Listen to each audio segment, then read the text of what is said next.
우리가 기독교 강요 초판 1536년 기독교 강요가 이제 계속 제8이 계속 되어 가는데 1559년에 마지막 판이 나오기 전까지 되어진 첫 번째 같은 제목 안에 초판입니다. 이 초판은 이 책을 좀 열어보시면 혹시 같은 책을 갖고 있으면 열어보시면 되고, 혹시 내용 같으나 구판을 갖고 있으면은 페이지 수는 똑같아요. 제가 확인해 본 게 하면 그런데 한쪽을 넘겨보면 칼빈에 대한 이 재킷, 요 앞에 접은 부분에 칼빈의 약간의 소개가 있어요. 거기에 첫 줄에 칼빈이 몇 년도 출생이라고 나오죠. 가만히 있어봐. 1509년에 태어났다. 그걸 빼먹었네. 그래서 1509년생이에요. 그러니까 14세가 되면 1523년이죠. 그래서 피카르디 지방의 노용에서 태어나서 지금도 노용에 가면 칼빈의 생가 뭐 이런 것들이 작게 있어요. 칼빈은 요란하게 유적지 형태로 복잡하게 되어 있지 않고 간단하고요.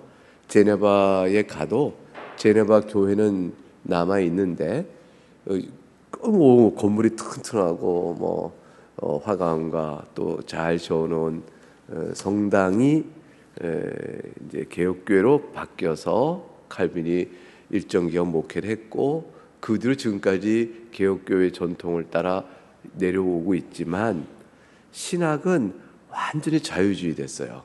그러니까 제네바에 칼빈이 목회했던 교회가 리폼드, 개혁교회라는 이름은 여전히 갖고 있지만 신학의 내용은 칼빈으로부터 이어져 온 개혁신학의 정통성에서 완전히 이탈되어 있는 현대적 형태예요. 그래서 저희가 보게 되면 이렇게 가르치면 안 되는데, 이거 틀렸는데 이거 왜 저렇지 싶은 것들이 있어요. 그런데 예배당 안에 들어가 보면 칼빈이 설교했던 그 단상, 칼빈이 앉았던 의자, 그때 그냥 보존되어 있어요. 그래서 보면 감회가 좀 특별하죠. 루터는 독일 곳곳에 루터가 같이 지나쳐 온 흔적마다 잘 관광지처럼 그것들을 잘 보존하고 드러내고 해서 굉장해요. 여기에 비하면 칼빈에 대한 것은 제네바에도 칼빈 뮤지엄이라고 가보면 사설 장사하는 사람이 사적으로 하고 있는 자그마한 거고, 그다지 유품도 많지도 않습니다. 그 칼빈은 그의 저술과 사상으로 역사에 큰 이름으로 기억되어지고, 교회를 세운 일에 말할 수 없는 밑거름을 주신 분으로 주께서 복을 주신 사람이요, 쓰임을 받은 사람이지만 눈에 보이는 흔적으로는 별로 남은 게 없다. 칼빈의 무덤이 있어요. 칼빈의 무덤이라고 하는 데 있는데, 그 제네바에 가면 공동묘지 이렇게 한 곳에 요란하지 않고 그냥 있어요. 근데 가보면 장 칼빈 이렇게 되어 있지 않고 장 칼뱅, 프로 발음이든 그거에 되어 있지 않고 그냥 어떤 돌비가 있는데 J.C. 이거만 다 있어요. 이게 누구냐 알 수가 없는 거예요.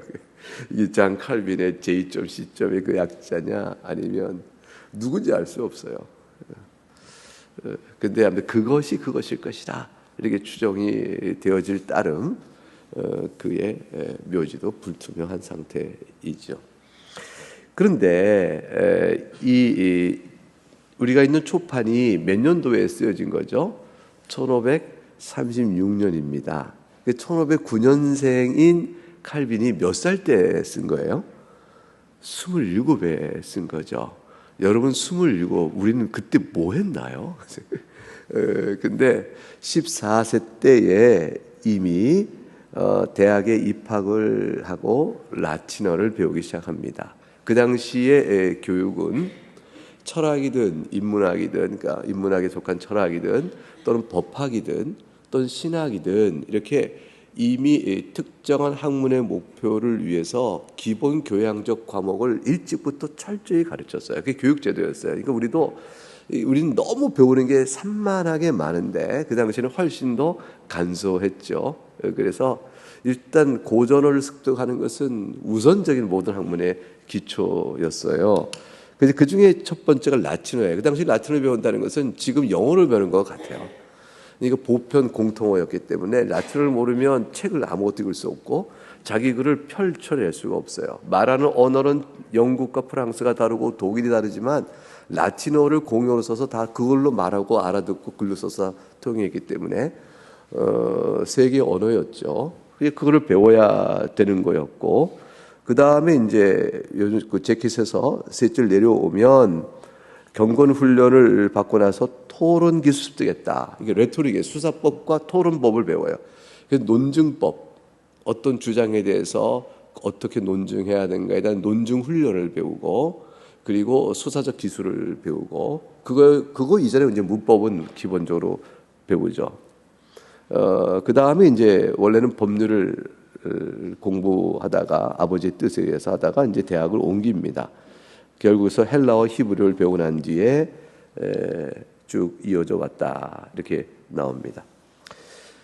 1536년 7월에 윌리엄 파렐과 더불어서 제네바 종교개혁에 참여했지만 1538년에 그러니까 1509년생이니까 29이죠. 그때 스트라스부르크에서 프랑스 피난민 목회를 하다가 나중에 다시 제네바로 1541년에 돌아와서 거의 임종할 때까지 그 교회를 섬기게 되어집니다.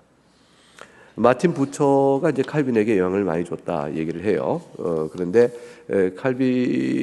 칼빈만이 아니고 그 당대에 하나님 쓰심 받은 개혁파의 중요 신학자들과 끊임없는 서신 교통을 합니다. 그리고 서로 배워가면서 이렇게 세워가는데 누구보다도 칼빈의 영향이 리포엄드 신학과 교회에 영향을 가장 크게 미쳤다 하게 된 이유는 두 가지 이유인데요. 하나는 기독교 강요를 남겼고 또 하나가 성경 주석을 남겼다는 사실이 있어요. 그래서 칼빈이 남긴 성경 주석 때문에 누구라도 성경을 강설할 목사님은 칼빈 주석을 의지하게 되어지고, 그리고 신학의 기본 개념을 존 칼빈의 기독교 강요를 통해서 습득하는 일이 기본 학습이 되어진 것이죠. 그 영향이 이제 결국 리포엄드 신학의 중심 체제를 갖추게 되어졌습니다. 물론 영국에 비하면 영국에 가게 되면 존 캠벨보다 더 많이 읽혀진 책들도 있어요. 하인리 블링거의 50태제로 낸 설교집이라는 것은 오히려 더 많이 출판되고 많이 팔렸다. 50태제의 설교집은 이 설교가 아니고 태제는 각 신학 주제별로 설교적 형식을 통한 강설이기 때문에 그 당시에 일종의 조직신학 교과서와 같은 거였어요. 그게 더 많이 읽혔다는 주장도 있고, 윌리엄 퍼킨스가 청교도잖아요. 퍼킨스가 이제 책을 낸 뒤는 퍼킨스 책이 제일 많이 팔렸다라고 해요. 그런데 그 하일리 블링거나 칼빈은 이 서로 같은 동대에서 사역했던 사람들이지만 그 두 사람의 사상이 서로 약간의 상이점은 있지만 리포엄드의 개혁교회 신학의 틀을 다 이루는 토대를 동시에 같이 낳고 큰 차이 없어요. 그리고 퍼킨스는 그걸 배워서 그 다음에 이런 청교도이기 때문에 퍼킨스가 많이 읽혔다는 것은 결국 칼빈이 많이 읽혔다는 것과 다를 바는 아니죠. 어쨌든 칼빈은 대륙이건 어디건 간에 칼빈의 기독교 강요는 핵심 교과서였고 사상의 주춧돌이었고, 그 다음에 이제 그의 주석은 오고는 지금까지 계속 읽혀져야 될 책이죠. 지금까지도 기독교 강요의 내용을 잘 학습하여 그걸 신학 체계로 소화해내서 가르칠 수 있는 목사 양성이 우리의 최고의 목표거든요. 그러니까 MDB 3년 과정에 이거 못해요. MDB 3년의 과정에 이 내용을 추려 이게 우리가 조직 신학 안에서도 또 역사 신학 안에서 각종의 방향으로 가르치고 있지만 그 교실서 결국 15주 2시간씩 30시간 동안에 가르쳐서 6과목 180시간 동안 수업한 내용, 180시간의 수업 내용이 이렇게 내용을 추려 말하고 있지만 케빈의 기독교 강요 한 권 이거를 잘 잘 정독해 내는 실력보다 더 나은가라는 약간 회의는 있어요. 제가 지금 돌이켜보면 도제식 교육이 더 낫겠다. 이렇게 집중해서 필요 초점을 맞추어 목표로 한 그 교육의 성과를 위한 초점을 다른 거 다 좀 이렇게 좀 간소화하고 그렇게 하는 게 더 나을 뻔했나. 학교 체제가 과연 좋은가라는 생각은 있어요. 본래는 신학제 양성을 수도원에서 도제식으로 했는데 학교 체제로 되는 것이 이제 그게 초기에는 괜찮았는데, 왜냐하면 16세기 종교개혁 때는요 어떻게든지 교육자를 교육시키는 일에 최대한 노력을 했어요. 왜냐하면 그 당시에 신부들, 로마 캐톨릭의 신부들은 거의 교육이 없었어요. 그래갖고 너무 몰라도 그렇게 모를 수가 없어요. 그런데 의식화된 형태로 떠나서 이렇게 몇 가지만 하면, 제례만 하면 되니까 아무나 신부를 할 수 있었던 것이고, 교육의 부재로 인한 영적 수준이, 신학 말씀의 지식이 현저히 떨어져 있으면서 관습만 형성했던 교회를 개혁한다는 것은 성경으로만 개혁한다고 했을 때 그건 신학을 뒷받침하는 거거든요. 그래서 목사 양성의 철저한 교육에 힘을 쏟았고, 두 번째는 교인들 교육에 더 굉장히 힘을 썼어요. 그래서 이 책도 칼빈이 처음에는 교인 교육을 위해서 쓴 거예요. 교인 교육을 위해서 쓰기 위하여 소요리 문답, 대요리 문답처럼 질문과 답을 주는 형태로 쓰려고 하다가 내용이 이렇게 문답 형태를 넘어서게 된 거죠. 물론 제네바에서 목회하면서 칼빈이 제네바 교리 문답을 만들어 교인들을 가르쳤어요. 그래서 제네바 교리 문답이 한동안 잘 쓰이다가 나중에는 이제 웨스트민스터 소요리 문답이 생긴 후 장로교에서는 소요리 문답도 다 대체가 되어지고 소요리 문답을 많이 가르치게 됐고, 더치 리폼들은 하이델베르 교리 문답으로 그게 이제 가르치게 되어져서 제네바 요리 문답은 이제 하나의 그걸로 다 흡수된 형태가 되어진 거죠. 그러나 그 이전까지는 칼빈의 제네바 교회의 요리 문답서가 각 전 유럽 대륙의 개혁파 교회에서 가장 많이 쓰였던 요리 문답서예요. 칼빈은 그걸 항상 생각했어요. 교인들을 가르쳐야 한다. 교인들을 가르쳐야 한다. 그 이유는 두 가지라니까요. 하나는 목사를 잘 가르치고 교회를 잘 가르치면 둘이 상호작용하여 말씀에서 벗어날 일이 없도록 교회를 안전하게 세울 수 있다. 이제 이거 하나였기 때문에 그렇게 했죠. 그래서 여러분 이제 교재를 넘겨보면 저 따라 넘겨 제일 한 장을 넘겨보니까 칼빈의 초상이 하나 그림이 있죠. 그리고 넘어가면 기독교 고전을 발행하며라는 이제 출판사 발행인의 서문이 있고, 또 칼빈의 초상이 몇 장씩 그려져 있어요. 좋죠. 그 다음에 이제 그 뒷장에 1564년의 칼빈의 초상은 벌써 늙었어요. 이게 수염도 있고 64년이라 봐야 1509년생이니까 55인데 이렇게 되었어요. 그 다음에 이제 옆에 보면 그 칼빈의 초판 1536번 초판에 책 표지가 이렇게 있어요. 이거 보셨어요? 책 표지? 이 표지 보셔요. 이때는 이제 책 제목이 길어요. 책 제목 길어요. 이 1536이 어떻게 하느냐? 맨 아래쪽에 보게 되면 M.D. 나와 있죠. M은 1000이란 뜻이고 D는 500이에요. 그리고 XXX는 30이고 VI는 6이잖아요. 그래서 M1000, D500, 그러니까 1536년에 출판했다라는 뜻이에요. 위에 써 있는 라틴어 표지판은 읽고 싶죠? 이거 제가 읽어드리면 이해할 수 있겠어요? 크리스티아니 렐리기오니스 인스티튜지오, 이거는 기독교 강요라는 뜻이에요. 크리스찬 종교의 인스티튜 강요. 토탐은 전부란 뜻이에요. 페르 피에타티스 숨마 이렇게 나오는데, 숨마는 요약이란 뜻이고, 토탐 숨마 그러면 간단한 요약이요 이렇게 뜻이고, 그리고 페르 거의 다 요약했다. 피에타티스 경건에 필요한 내용을, 이런 뜻이에요. 퀴퀴데 무엇이든지 그 다 어떤 거 내가 다 담아놨는데, 인 독자 살루스 구원의 교리, 코그니티오 네세사리움 필요한 구원에 알아야 될 교회 구원에 필요한 교리를 다 담아놓은 책이다.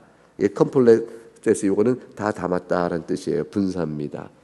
그 누가 읽으면 좋으냐? 모든 옴니부스, 모든 사람이 다 읽으면 좋다. 피에타, 경건한 사람이라면 스투디오니스, 부지런히 공부하는 경건한 모든 사람들에게 아주 디그니시즘이니까 더없이 가치가 있는 오프스, 책이다. 그리고 이거는 아주 최근에 나온 거야.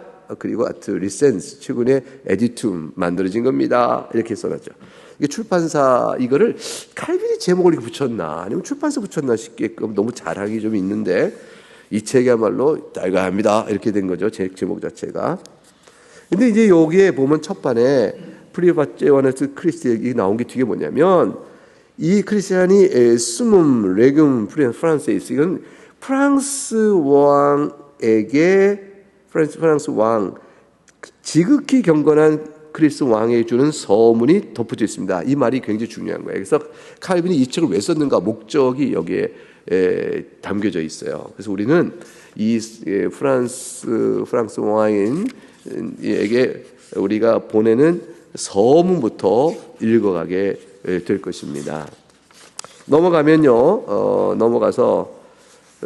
칼빈 초상 그 뒤에 넘어가면 여러분 이제 도표 하나 있는 게 여러분 책 있어요. 이 도표 이렇게 쭉 선 연결되어 있는 거. 그 도표를 보셔요. 그 도표를 보게 되면 맨 왼쪽에 뭐라고 되어 있죠? 1536년. 맨 오른쪽에 몇 년도예요? 1559년 이렇게 되어 있죠? 그 사이에 1539년 판, 1543년, 1550년 나온 판, 그다음에 1559년 판 이렇게 판이 4번에 걸쳐서 증보 확장됩니다. 그러니까 이제 연구자들이 가만히 있을 리가 없죠. 책 내용이 뭐가 추가되고 혹시 뭐가 빠졌나 이런 것들을 이제 살펴보려고 목차를 쭉 제시한 다음 목차끼리 연결선을 그어보니 이런 식으로 서로 내용이 되어지더라. 그럼 질문이 나오죠. 초판에서 무엇이 더 더해졌을꼬라는 거죠. 더해진 건 뭐냐면요. 칼빈이 처음에는 초판에는 꼭 교인들이 알아야 되겠다 싶은 내용을 이렇게 진술을 했다면 그게 뭐 초점 맞춰 진술했죠. 근데 그 다음 판부터 뭐냐면 그런데 이 교인이 알아야 될 내용에 대해서 엉뚱하게 말하거나 잘못 말하는 사람들이 나타나거나 주장이 이렇게 힘이 있으면 그 다음 판은 그걸 의식해서 거기 넣어놓는 거예요. 누구는 이렇게 말하는데 이 사람들이 틀렸다고. 왜 잘못된 것이냐면 그 설명을 보충해 놓은 거예요. 그러면서 이게 맞다 하는 거죠. 그러다 보니까 마지막 판에 가게 되면 올바른 성경적 진리에 거슬리는 이단 또는 신학적 오류 그 당시에 필요한 논의들을 많이 덧붙여놨어요. 그러니까 이제 독자의 목적이 그 당시나 지금이나 남들이 잘못 주장하는 것들은 내가 좀 관심이 없고 내가 알아야 될 걸 좀 잘 알고 싶어요. 그러면 초판에 있는 게 훨씬 좋아요. 그런데 이제 그 당시에 신학적 토의와 토론 상황까지 다 보면서 이걸 좀 폭넓게 알고 싶다. 그러면 이제 마지막 최종판을 보는 게 좋죠. 최종판은 초판에 비해서 분량이 5배예요. 5배. 그러니까 라틴어 책으로 초판이 약 한 300쪽 정도의 분량인데 최종판은 1500쪽 분량이에요. 그러니까 칼빈은 쉬지 않고 공부했다. 23년 동안 계속 5배나 더 많은 양을 써낸 거죠. 얼마나 한가하면 책을 썼을까? 그게 아니고 또 설교를 일주일에 새벽하죠, 강의하죠, 뭐하죠 해서 얼마나 많이 하는지 몰라요. 그런데 어떻게 그걸 다 해낸지 몰라요.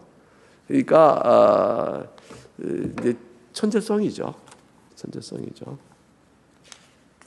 그러니까 아무것도 안 했다는 거예요. 밥만 먹고 그다음에 성경 연구하고 가르치고 기도하고 필요한 목양 있으면 하고 그 외에는 아무것도 안 하는 거예요. 24시간에 전력을 다하여 짐 빠지게 요 일에 집중했다 하는 거죠. 그거를 산만하게 할 아마 여행 같은 거 안 가서 휴가 그런 거 안 갔을 것 같아요.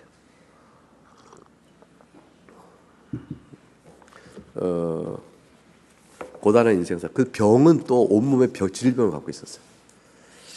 나중에 이제 칼빈의 전기를 한번 읽어볼 수 있으면 좋긴 하겠어요. 자, 그래서 우리 차례를 보겠습니다. 차례를 보게 되면 아까 그 도표를 보세요. 도표를 보게 되면 도표 1536년 판을 보겠습니다. 도표를 보니까 1번 율법, 2번 믿음, 3번 기도, 4번 성례, 5번 거짓 성례, 6번 기독교인의 자유, 이렇게 구성이 되어 있죠. 왜 이렇게 구성했을까? 로마서의 구조를 따라서 만들었다라는 것이 일반 역사학자들의 판단이에요. 과연 그럴 것 같아요. 실제적으로 보면 연결이 돼 가는데, 그런데 요리문답으로 교인들을 가르치고 있는 의도를 갖고 있다는 것이 금방 드러나는 게 뭐냐면, 1번에는 율법과 십계명을 가르쳐요.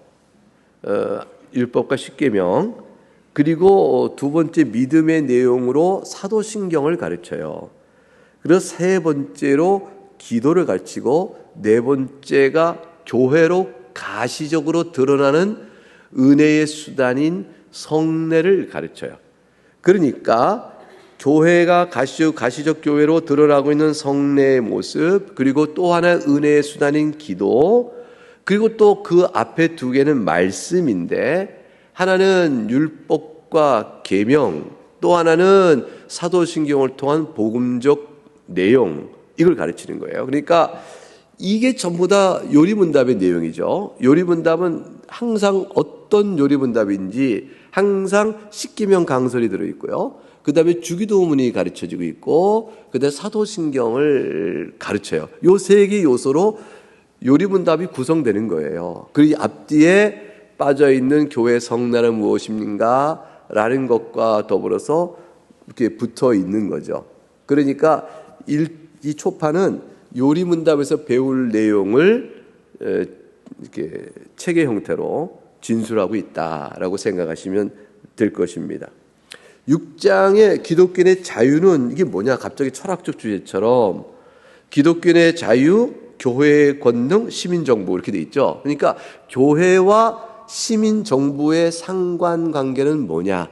그곳에서 개개의 신자는 교인으로서 시민정부에 속한 시민으로서 어떻게 사는 것이 합당한 양심에 따른 삶이냐라는 것을 내놓고, 결국 왕권을 지닌 왕과 그 교회의 믿음의 교회하고 있는 그 교회의 권세 사이에 올바른 균형점이 뭔가를 잘 가르치니 그 당시에 중요했어요. 왜냐하면 캐톨릭을 따르냐 개신교를 따르냐, 왕은 어떻게 각각 자기 왕권의 보존과 통치력에 손상을 입지 않고 서로 관계를 맺을 수 있느냐가 항상 신경 쓸 문제였거든요. 캐톨릭을 믿었던 나라에서 개신교적 전환이 있게 되어지면 종교적 혼란은 왕권 통치의 위해가 된다 생각하고, 이 문제를 그럼 어떻게 상관해야 되냐 문제가 생겼어요. 그러니까 이 문제를 칼빈이 진지하게 다뤄주게 되어집니다. 그러므로 요 맨 마지막 장이 되어 있어서 소위 이 마지막 6장은 실상 그 당시 프랑스 왕인 프랑스와에게 서문을 바치고, 아까 서문 얘기했죠. 그 서문에 대한 최종적 답변으로 6장이 붙은 것과 같다. 이게 서문이 많이 머릿말, 그러면 이제 6장은 결론, 그 안의 내용은 우리가 믿는 바가 이런 것이니 너무 걱정하지 마세요, 이런 거. 그래서 이 책의 의도는 내용적으로 교회에서 가르치기 위해서 쓴 것이지만, 대외적으로는 프랑스 왕이 프랑스에 있는 개신교를 박해하지 않고 보호하고 지켜줘서 왕권의 위해가 아니라 도움을 줄 수 있는 것입니다 라는 의도를 앞뒤로 붙이고 있다 볼 수가 있어요. 네, 그런 형태로 되어 있습니다. 그러니까 그 당시 교회를 세워간다는 것이 얼마나 긴장 관계에 있었는가를 알 수가 있죠. 자, 그러면 21쪽부터는 이 책을 이렇게 번역하여 영문으로 옮긴 포드 루이스 배틀즈가 역자 서문을 좀 써놓은 부분이에요. 이 안내서처럼 몇 개 써놓은 부분이 있는데, 이 부분을 좀 짚어보면 몇 군데만 짚어볼게요. 이 책이 뭔지를 좀 이해하기 위해서. 간단하게 몇 군데 한번 짚어보겠습니다. 우선 기독교 강요가 프랑스 복음제의 딜레마, 전주곡 역사적 상황이죠. 1553년에 All Saints Day, 모든 성인들의 날, 이게 캐톨릭의 전통 안에 세워진 절기죠. 이때에 파리에서 파리 대학의 총장 취임이 있었는데 니콜라스 콥입니다. 이 사람이 개신교적 신앙을 갖고 있었단 말이에요. 근데 이분이 연설을 하는 연설의 내용이 이게 캐톨릭적 입장에서는 거북스럽고 이렇게 문제가 있다라고 봤던 거죠. 근데 이 일과 관련해 칼빈이 경찰의 추적을 받습니다. 네가 이 설교문 작성에 간섭했다, 도움을 줬다, 너도 공범이다, 이렇게 되는 거겠죠.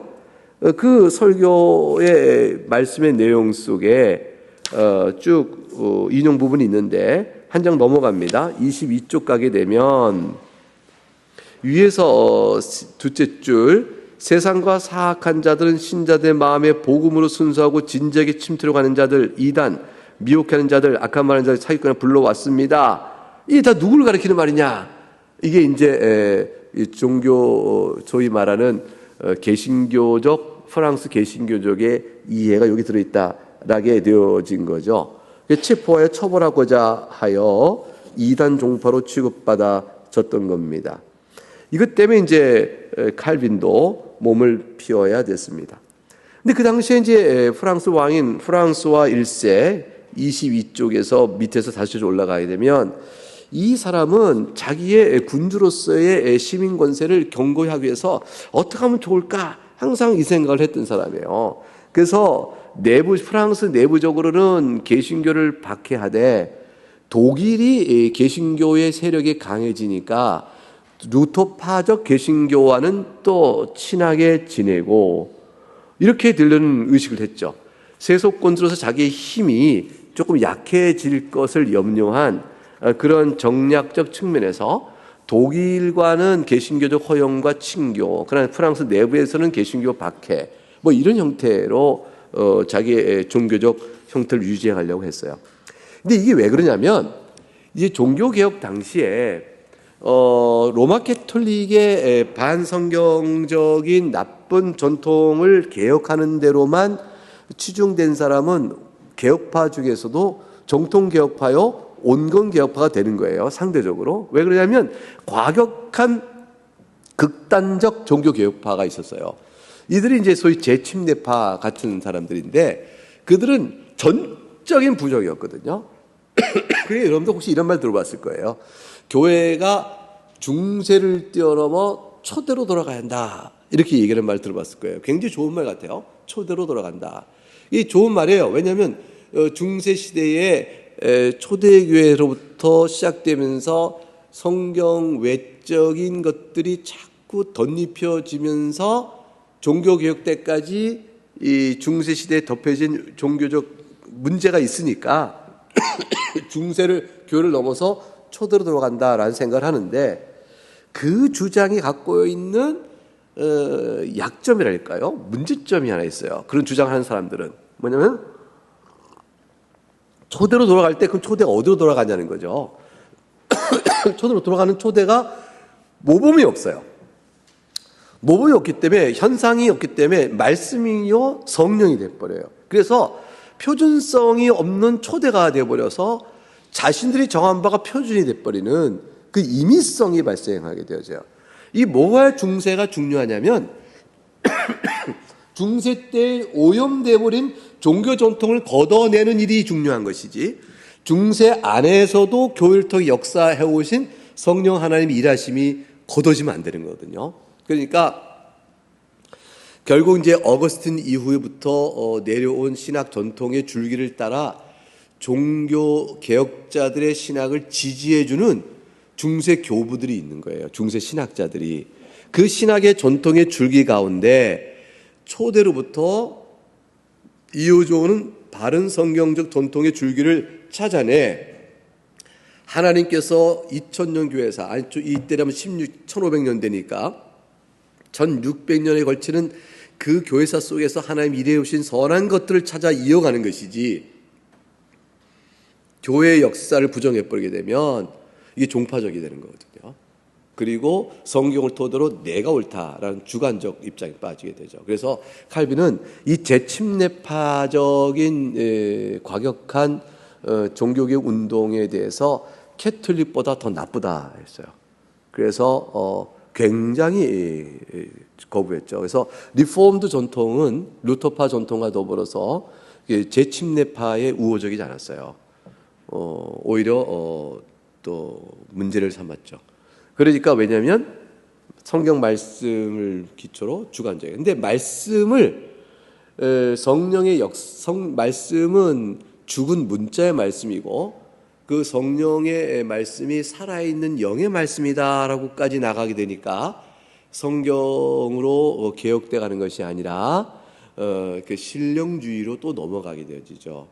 그리고 가장 치명적인 약점은 뭐냐면 순수성에 대한 극단성이에요. 그래서 재침례파는 다 영의 역사로 인하여 순수하게 거듭난 완전한 중생자의 모임이어야 한다라고 생각했어요, 교회가. 그러다 보니까 우리가 다 알지만, 또 신학문사 알지만, 중생자라 할지라도 그 남은 원죄, 즉 부패한 본성의 흔적 아래 영적 싸움을 하도록 부름을 받아 성화라는 신앙의 자리에 서 있는 것인데, 이런 것들의 현상을 올바르게 보지 아니하고 오직 순수한 영에 대한 완전주의처럼 들어가게 되어지니까 칼빈이나 루터파, 이건 성경에 나타나는 중생자의 인간관과 구원관도 맞지 않다라고 되어진 거죠. 그럼 결국 뭐예요? 영적으로 충만한 순수성, 굉장히 좋아 보이고 다 참으로 믿는 자들인데, 참으로 믿는 자의 참됨에 대한 기준 설정이 뭐에서 찾냐는 거예요. 참으로 믿는 자에 대한 기준 설정을 누가 하며 어디서 찾느냐에 달라지는 거죠. 그리고 한때는 참된 신자인데 실족하여 넘어지면 그러면 어떻게 되는 거냐는 거예요. 그가 돌이켜 다시 오면 참된 신자냐 등등의 이제 문제 양상이 나타날 거 아니에요. 신자됨의 양상, 중생자의 신앙의 양상에 대한 성경의 포괄적이고 종합적 이해가 결여되어 있고 극단으로 치우친 거죠. 세상에는 다 죄인이 근데. 그래서 이제 제설파적 의미에서의 그러한 영적 양상에 대한 과격성, 또 극단성, 이걸 이제 배제했는데, 프랑스 왕이 프랑스에 있는 개신교가 다 극단주의자로 본 거죠. 이 사람들은 시민정부 체제에도 강한 반발을 갖고 있으니까 왕권 입장에서는 좋은 게 아니에요. 그래서 프랑스 개신교가 극단주의자가 아닙니다. 그거를 이제 칼빈이 말하고 싶은 거예요. 그러나 우리는 로마 캐톨릭의 이러이러한 문제점이 성경에 어긋난 것을 말하고 있는 사람들입니다. 라고 말하고 있는 거죠.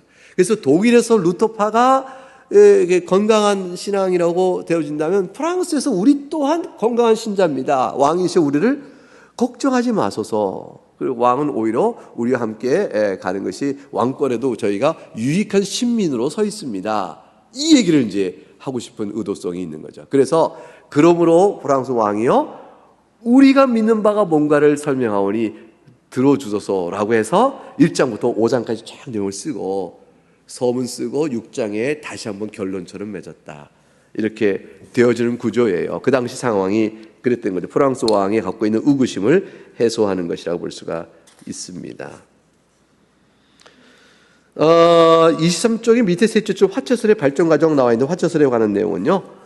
이거는 뒤에 가서 내용 볼 때 말씀드릴게요. 로마 캐톨릭의 화채설은 로마 캐톨릭의 교회됨에 대한 절대 표준이거든요. 그래서 미사들이잖아요. 미사하는 그들은 이제 미사 자체가 화채설에 입각한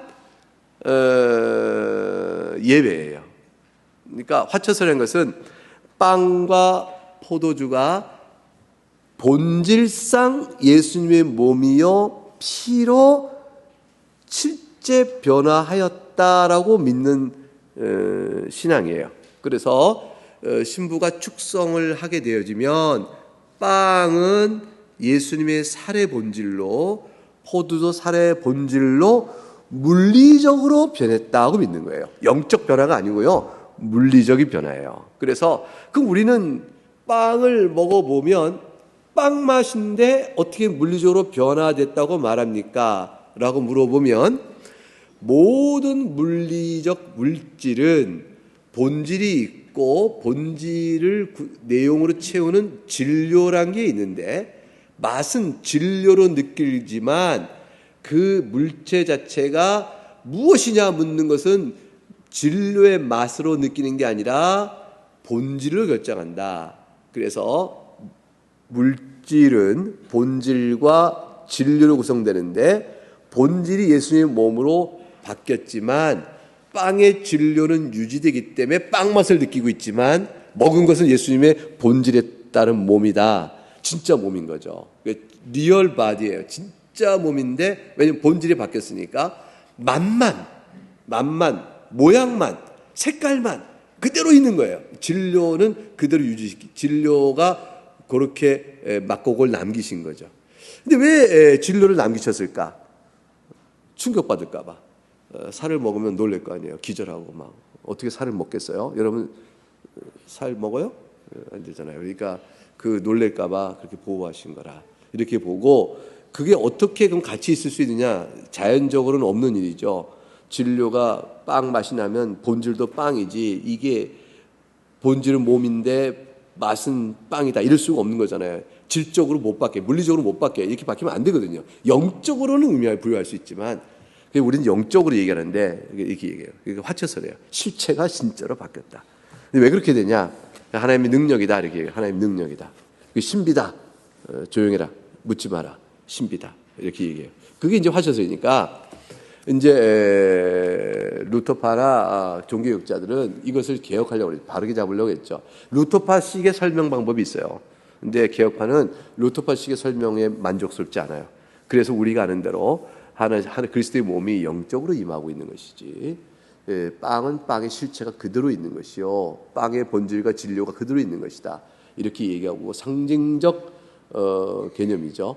상징적 개념으로서 빵이 그리스도의 몸을 나타내고 있고, 그 몸에 특별히 영적으로 주께서 함께 하심으로 믿는 자의 심령 속에 주의 몸과 연합되는 은혜를 주신 것이다. 이게 이렇게 풀어가고 있죠. 이게 우리가 믿는 바의 성찬론이에요. 이 성찬론은 종교개혁 때는요, 어느 교회에 속해 있느냐를 결정해주는 핵심적인 신학 주제였어요. 이것에 로마 가톨릭의 화처설에 반대하면 이단적이요 시끄럽고 사회를 소요시키는 인물이다, 이렇게 해서 판단을 받게 되어졌습니다. 네, 그런 얘기가 좀 이어져 나오고 있는 거니까 그냥 보시면 되겠고요. 25쪽에 하면 칼빈이 처음으로 쓴 책이 세네카의 주석이에요. 세네카의 데 클레만티오라는 거에 대한 반영에 대한 주석서인데, 이게 어떤 책이냐? 그 27쪽에 가게 되면 위에서 세 단락, B 칼빈의 회심 내용 그 윗줄 단락에 세네카 주석에 있는 종교와 관련된 내용으로는 세 가지 정도가 있는데, 이 이교도와 기독교의 차이점이 뭐냐, 미신과 참된 종교의 차이점이 뭐냐를 설명하는 게 한 단락, 또 다른 인간의 영혼의 기원에 관한 성격 두 번째, 세 번째 하나님의 다스림과 인간의 다스림 사이에는 어떤 관계가 있어야 되냐는 이 세 가지 정도가 세네카의 주석 속에 있는 내용이고, 진정한 의미의 발전적 신학 주제는 이 기독교 강요 초판이 해당된다라고 되어 있습니다. 넘어가면 이제 칼빈이 언제 캐톨릭에서 개신교로 회심했느냐, 뚜렷하지가 않아요. 소위 말하는 언제야, 몇 월 며칠이야, 뭐 이렇게 묻는 식이 칼빈은 아무 대답을 못할 거예요. 칼빈은 그런 거 안 말하고요. 루터의 경우는 1517년에 탑의 경험이라는 게 나오죠. 이제 루터의 경우는 실질적으로 자신이 갖고 있었던 회심의 어떤 계기를 제시할 수가 있어요. 그 탑의 경우에서 루터가 이렇게 딱 쓰고 그런 거 있지만, 칼빈은 특별하게 이때로부터 내가 말씀을 읽고 충격을 받아 그리스도의 복음에 대한 새로운 이해를 갖게 되고 로마 가톨릭의 많은 교리가 잘못된 걸 알았다라는, 그 당시에 충격적으로 자신이 경험하는 특별한 성경 구절이 없어요.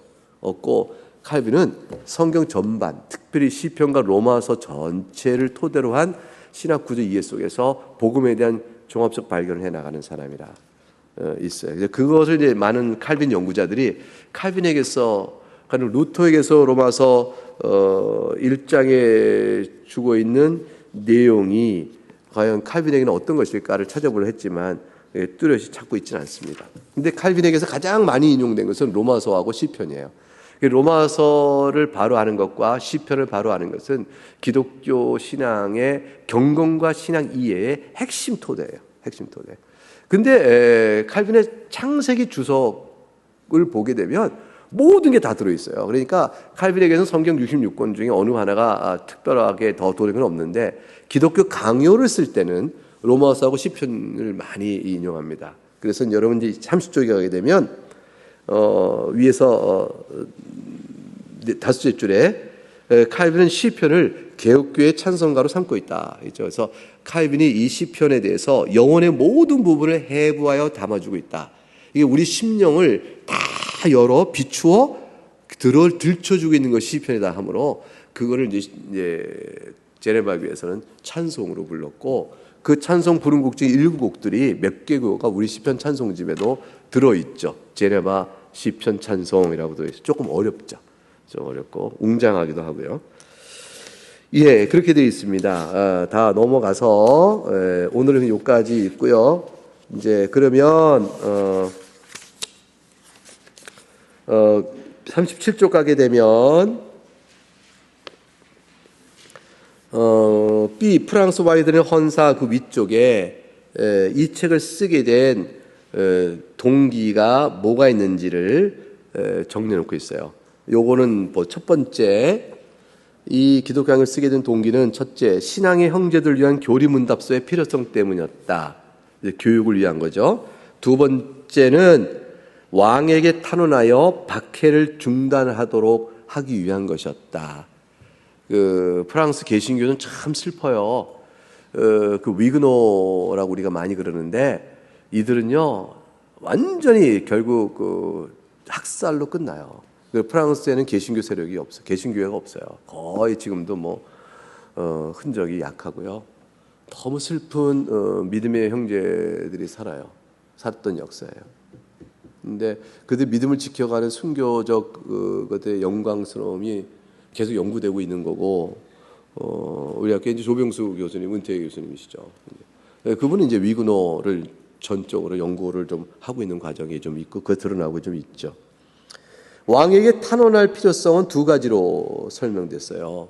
그 밑에 두 줄 보게 되면 제도화된 로마 캐톨릭이 왜 잘못됐습니까? 그거를 밝혀주고, 또 하나는 극단적 분파주의를 배제하는 거죠. 이게 제스레파 같은 거와 같은 거예요.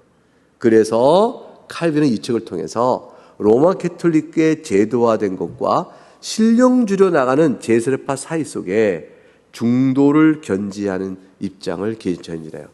근데 이 중도라는 것은 정치적으로 좌우 가운데 하나의 중도를 취한다는 것이 아니고, 중용의 뭐 미덕 그런 게 아니고요. 성경의 가르침을 따르면 이것입니다라고 하니 캐톨릭의 오류를 수정하고 제스레파의 오류를 수정하는 것이 되어지므로 결과론적으로 중도의 입장이 되어지는 것이죠.